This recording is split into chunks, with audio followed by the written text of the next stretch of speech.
আসসালামু আলাইকুম মামা। ওয়ালাইকুম আসসালাম মামা। মামা এখানে কি করতেছেন আপনি? গাছের পরিচর্যা করতেছি। এটা কি গাছ? বটবটি গাছ। বরবটি গাছে এখনো ফল আসে নাই। ফল আসছে আর আসবে। আপনি এই বরবটি গাছে পরিচর্যা করছেন, আপনি একটু দর্শকের উদ্দেশ্যে কিছু বলেন। দর্শকও বরবটি গাছ লাগাতে পারবে কি পারবে না?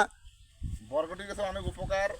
দর্শক আপনারা লাগান, পরিবেশ বান্ধব গাছ, এটা অনেক সাচ্ছল্য গাছ এবং ফ্যামিলি সাচ্ছল্য হবে, এই আর কি। মানে আপনি খেয়ে দিয়ে বাজারে বিক্রি করে আয় করতে পারবেন। হ্যাঁ, অবশ্যই অবশ্যই, এটা অনেক লাভবান, টবক লাভবান। প্রিয় দর্শক, এই মামা বরবটি গাছ লাগিয়েছে। মামা বলছেন যে নিজে খেয়ে বাজারে বিক্রি করে আর্থিকভাবে লাভবান হওয়া সম্ভব। অবশ্যই অবশ্যই। তাই আপনারাও বরবটি গাছ লাগাতে পারেন, আর্থিক সচ্ছলতা ফিরিয়ে আনতে পারেন। দর্শক ভালো থাকবেন, সুস্থ থাকবেন। আল্লাহ হাফেজ।